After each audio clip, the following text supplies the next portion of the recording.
বিজেপির রাজ্য সভাপতি কিন্তু ভারতবর্ষের বুকে বা পশ্চিমবঙ্গের রাজ্য সভাপতি যে পশ্চিমবঙ্গে যে প্রগতিশীলতার ধারার কথা বলবেন না, বিজেপি যে নিজস্ব রাজনৈতিক মোটো সেই বিভাজনের কথাই বলবেন, নরেন্দ্র মোদী অমিত শাহর যে বাহন সেই বাহনটাই করবেন, মোহন ভাগবতের নির্দেশ মতোই চলবেন।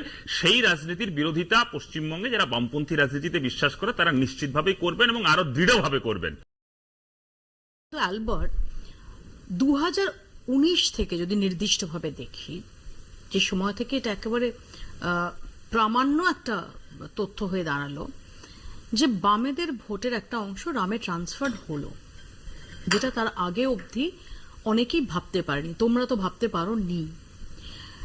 এরপরও আমরা যখন দেখছি যে বিজেপি সম্পর্কে যারা বাম মনস্ক তাদের একটা বড় অংশের ধারণা যে বিজেপির যে ভাবধারাটা, বিজেপির যে মোডাস অপারেন্ডি, সেটা সম্পর্কে তাদের অনেকেরই একটা অনীহা। কিন্তু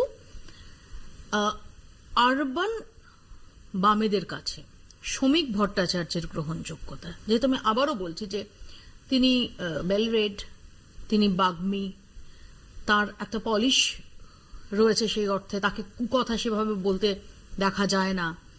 তিনি যে সমস্ত ডিবেট করেন সেই ডিবেটে তার একটা সেটাতে যতটা না একদম মাঠের রাজনীতির টাচ থাকে, তার থেকে বেশি সেখানে একটু ইন্টেলেকচুয়াল এলিমেন্ট থাকে।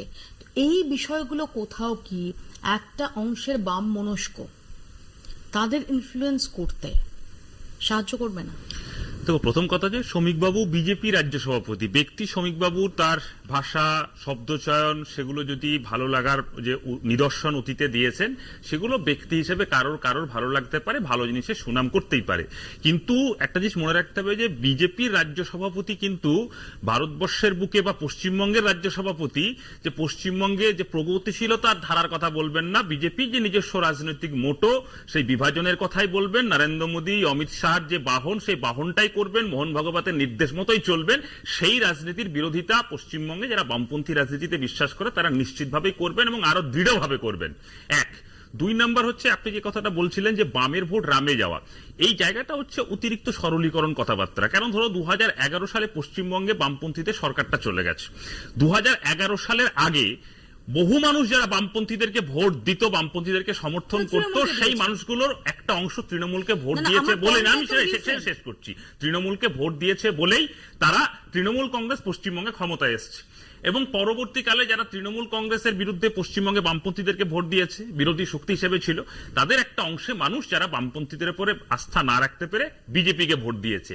তার মানে বামের ভোটটা রামে চলে যাওয়া নয়। যদি পশ্চিমবঙ্গের এই গত 8-10 বছরের বিভিন্ন জায়গাকার ডেমোগ্রাফি এবং সেখানকার ভোটের রেজাল্ট যদি দেখা যায় যে বহু জায়গায় তৃণমূলের ভোট বিজেপিতে চলে যাচ্ছে, বিজেপির ভোট তৃণমূলে চলে যাচ্ছে। অর্থাৎ আগের নির্বাচনে বিজেপি এত ভোট পেয়েছে, পরের নির্বাচনে তৃণমূল বেশি পেয়ে গেছে। তার মানে কি তৃণমূল বিজেপিকে ভোট দিল বা বিজেপি তৃণমূলকে ভোট দিল? বিষয়টা এরকম নয়। মানুষ যে নির্বাচনে, তার জনগণ তার যে নির্বাচনে গণতান্ত্রিক অধিকার প্রয়োগ করার সুযোগ সঠিকভাবে পায়, যে তার যে প্রতিফলন, সেই প্রতিফলনটা দেয়।